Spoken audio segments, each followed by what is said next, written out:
بسم اللہ الرحمن الرحیم۔ السلام علیکم ورحمۃ اللہ وبرکاتہ۔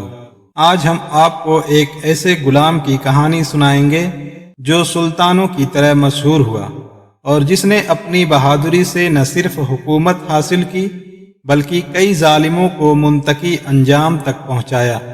فتوحات کی ایسی مثالیں قائم کی کہ بڑے بڑے جنگجو اس کے نام سے تھر تھر کانپتے تھے۔ تاریخ منگولوں کے ظلم سے بھری پڑی ہے، لیکن اس غلام نے منگولوں کی ایسی کمر توڑی کہ وہ دوبارہ سر نہ اٹھا سکے۔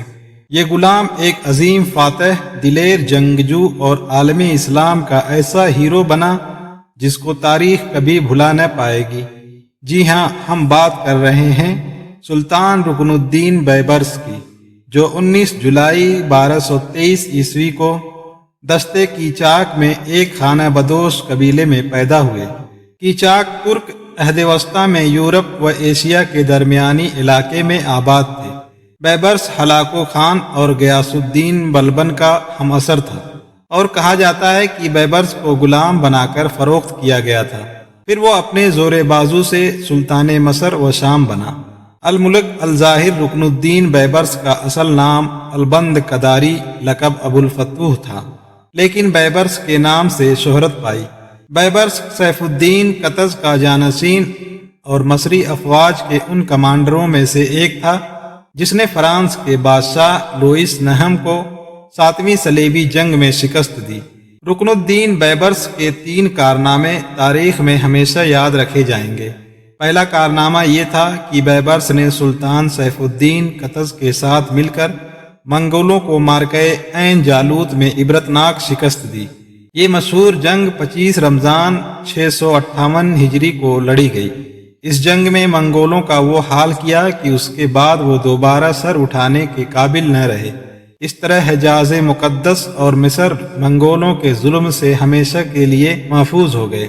عین جالوت فلسطین میں وہی جگہ ہے جہاں جالوت کے مختصر لشکر نے جالوت کے لشکر جرار کو شکست دی تھی۔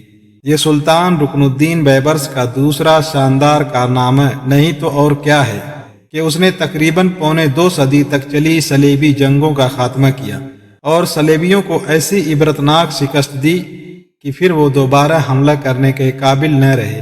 بیبرس کا تیسرا کارنامہ یہ تھا کہ 659 ہجری میں مصر میں رسمی صحیح مگر خلافت عباسی دوبارہ قائم کی، جبکہ مغلوں نے بغداد کو تہس نہس کر کے خلافت عباسی کا بالکل خاتمہ کر دیا تھا۔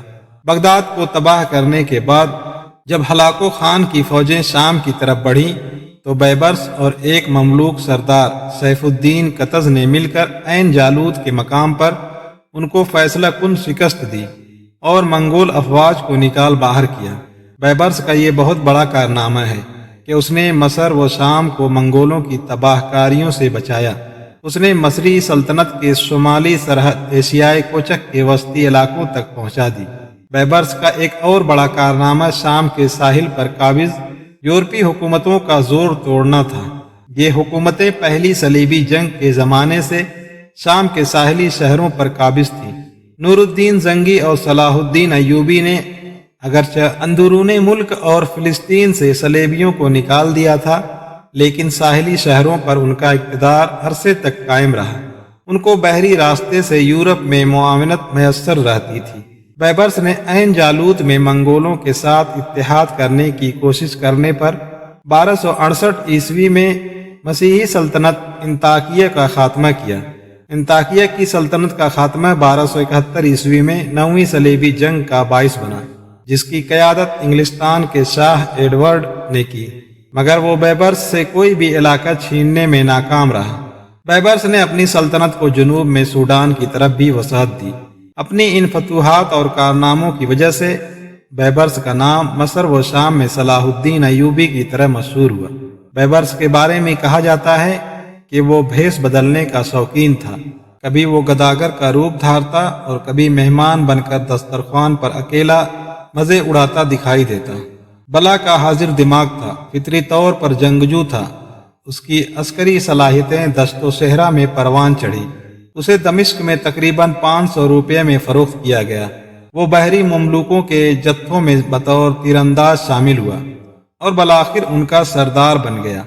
وہ اکیلا خاقان اعظم کی یلغار کے سامنے حائل ہوا اور منگولوں کو تہس نہس کر دیا۔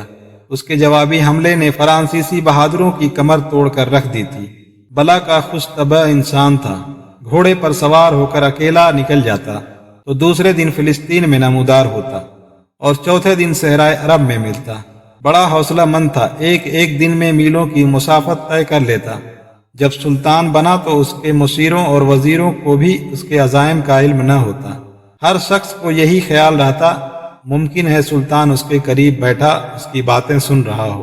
لوگ اس کے کارنامے سن کر خوش ہوتے لیکن اس کے تقرب سے گھبراتے۔ بیان کیا جاتا ہے کہ ایک دن بیبرس نے ایک تاتاری سپاہی کا بھیس بدلا اور تنے تنہا شمال کی طرف غائب ہو گیا۔ کئی دن سفر کرنے کے بعد وہ تاتاریوں کے علاقے میں داخل ہوا اور جگہ جگہ گھوم پھر کر حالات کا جائزہ لینے لگا۔ انگریز مصنف ہیرلڈیم اس کے بارے میں لکھتا ہے کہ مختلف زبانوں میں مہارت رکھنے کی وجہ سے وہ ہر قسم کے لوگوں میں گھل مل جاتا، اس لیے اس پر کسی کو شبہ نہ ہوا۔ ایک دن اس نے تاتاری علاقے کے کسی نانبائی کی دکان پر کھانا کھایا اور ایک برتن میں اپنی شاہی انگوٹھی اتار کر رکھ دی، پھر اپنے علاقے میں واپس آ گیا اور وہاں سے تاتاری فرمانروا کو خط لکھا، میں تمہاری مملکت کے حالات کا معائنہ کرنے کے لیے فلاں جگہ گیا تھا، نانبائی کی دکان پر انگوٹھی بھول آیا ہوں، مہربانی فرما کر وہ انگوٹھی مجھے بھجوا دو کیونکہ وہ مجھے بہت پسند ہے۔ قاہرہ کے بازاروں میں لوگ یہ قصہ سن کر کہے لگاتے تھے۔ ایک دفعہ سلطان بیبرس عیسائی زائر کا بھیس بدل کر صلیبیوں کے مقبوضہ علاقے میں داخل ہوا اور کئی ہفتوں تک ان کے فوجی انتظامات کا جائزہ لیتا رہا۔ کہا جاتا ہے کہ وہ تقریباً 20 ایسے قلعوں کو دیکھنے میں کامیاب ہوا جو عیسائیوں کی قوت کا مرکز تھے۔ ایک دن اس نے قاصد کا بھیس بدلا اور ایک ہرن کا شکار لے کر سیدھا انطاکیہ کے حاکم بوہمنڈ کے دربار جا پہنچا۔ جب بیبرس قلعے سے باہر گیا تو کسی نے آ کر بوہمنڈ کو بتایا یہ ایلچی خود سلطان تھا۔ یہ سن کر بوہمنڈ پر لرزہ طاری ہو گیا۔ بیبرس کی بیدار مغزی نے جہاں اسے اپنی عوام کی آنکھوں کا تارا بنا رکھا تھا وہاں دشمنوں کے دل پر ایسی ہیبت طاری کر دی تھی کہ سب اس کا نام سن کر تھراتے تھے۔ تاتاریوں کو ان کی عروج میں روکنے والا یہی جنگجو تھا۔ مارکہ عین جالوت کا ہیرو بھی بیبرس کو ہی کہا جاتا ہے۔ اس کے سامنے جب کوئی ہلاکو خان کے ظلم و جبر کی باتیں کرتا تو بیبرس کہہ لگا کر کہتا وقت آنے دو، تاتاریوں کو ہم دکھا دیں گے کہ لڑنا صرف وہ نہیں جانتے۔ تاتاریوں کے عروج کے دور میں سلطان بیبرس کے دربار میں جب ہلاکوں کے ایلچی آئے اور بدتمیزی سے بات کی تو بیبرس نے ان کے سر قلم کر کے قاہرہ کے بازاروں میں لٹکا دیے تاکہ لوگوں کو پتہ چل جائے کہ اب لڑنا ہوگا یا مرنا ہوگا۔ تاریخ گواہ ہے کہ مصر کے اس بہادر نے تاتاریوں کو پہلے ہی مارکے میں ایسی شکست دی کہ اس کے بعد وہ آگے بڑھنے کی ہمت کھو بیٹھے۔ بیبرس نے 1 جولائی 1277 عیسوی کو وفات پائی اور اسے دمشق کے المکتبہ الظاہریہ میں دفن کیا گیا۔